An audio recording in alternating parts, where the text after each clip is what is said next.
What is the meaning of spirituality to you, Karen? I believe the spiritual path is like a beautiful, never-ending spiral of experiences and exploration. We truly are spiritual beings having a human experience. I know we hear that a lot. I think that's the truth, and it's a magical, mystical, never-ending unfoldment, as we were discussing before, Valeria. How did you come to this understanding, Karen? It is beautiful and I love it. Oh, thank you. Thank you. Well, I think that I was guided. I think that prior to losing Charlie, the way I lost Charlie, I considered myself to be spiritual. I was raised Catholic, but I was always seeking, if you will, seeking my own truths about my existence, my life here on earth.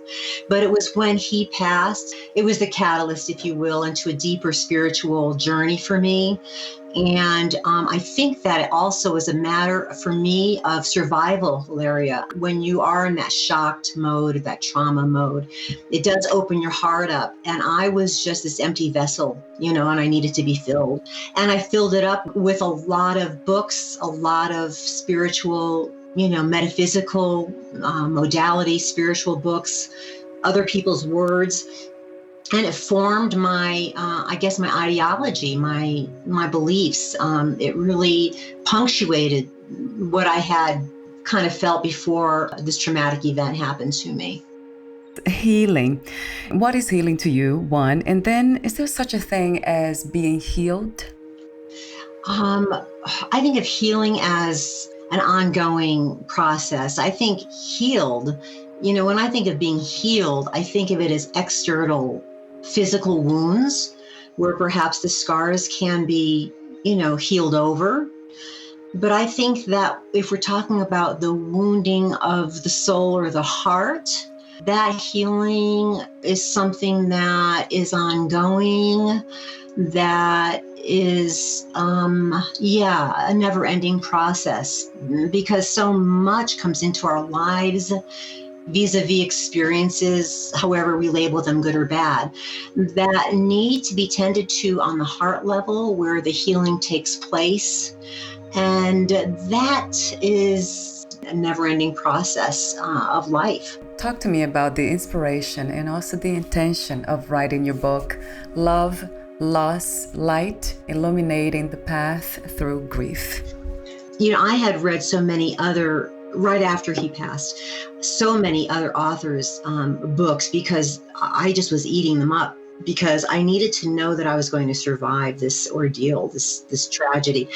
And so when I was writing it, as I was writing it, I had no attachment to the outcome. In fact, it was a note that said, I am the input, I am not the outcome. So my intention was just to do the very best that I could to share my story from my heart and get my book published.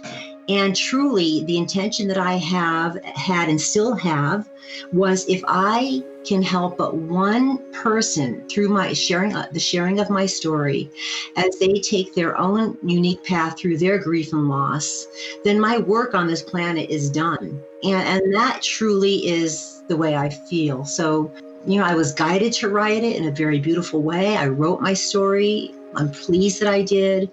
I know it's helping people, but truly, I'm very detached from the outcome still.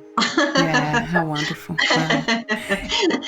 And this is something that's not another practice that's not easy to do. No, I just let it go. I put it out there in the world because I felt very much guided and compelled. And now that it's out there, it makes me really happy, makes my heart very glad to know it's out in the world. So grief is trying to take you somewhere, right? So allowing yourself. Yes, and it has so much to teach you if you just allow it. If you just allow. So it's, again, so much about my particular journey was about allowance, acceptance, and surrender. I think I indicate in the book, and maybe I shared with you, Valeria, I had all these affirmations on my refrigerator that I would just type up and hang. And the one that's still there after 5+ years after my loss is, allow what is to be. Allow what is to just be. Don't fight Don't resist, because that's the suffering. If you resist the suffering that comes into your life, and it will come into our lives, we're humans, to allow it and to surrender to it and not fight the tide. It's like be the leaf on that stream that's flowing downstream. It's going to get knocked into a few rocks. But it finds its way and it doesn't resist. It just flows. It just takes you where the stream will take you, that leaf, where it needs to be.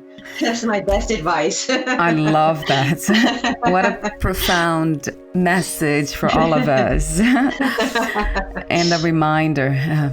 So it has to do a lot with trust. Oh, yes, absolutely. Faith and trust, absolutely. Just the belief in what is unseen, but knowing that you're guided and protected in every step of the way, every single step of the way, that you are being held, guided, protected, and you're being brought to exactly where you need to be on your journey as a soul for your own soul's growth. And trust in that process. Trust it. It's hard at times and you want to give up and say no. But if you can just go to that place of surrender, trust, faith, and release, then life does unfold in miraculous ways if you just allow for it. I love what you said in your book. It is our love that leads us to grief, but it is our grief that leads us back to love. How beautiful. What is the best way, from your experience, to support someone who is grieving, who is in grief? The very best way, the very, very best way, in my experience, is just to ask the person if you can sit with them. Well, again, this is all, not in a COVID world, but if you can physically sit with somebody, if you can just ask them, what can I do for you right in this moment? Is there anything that I can do? That's all you need to do, is just ask them, what can you do for them? And if it's nothing, they'll tell you. If it's something, they'll tell you.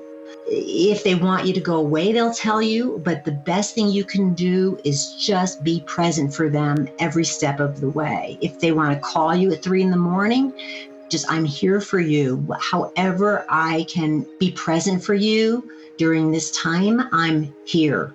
For me, that's all I needed to know, is that I had people that I could rely on to help me shoulder the pain, and didn't judge me. They just listened. My mom, I write about her in the book. My mom, she listened to me every day for years, and held the space for me. And I think that's all we can do, is hold the space for somebody and be present for them as they're grieving, because it's not like there's a beginning and an end to grief. That's not the way our grieving works at all. It's a spiral. It's a spiral, an ongoing spiral.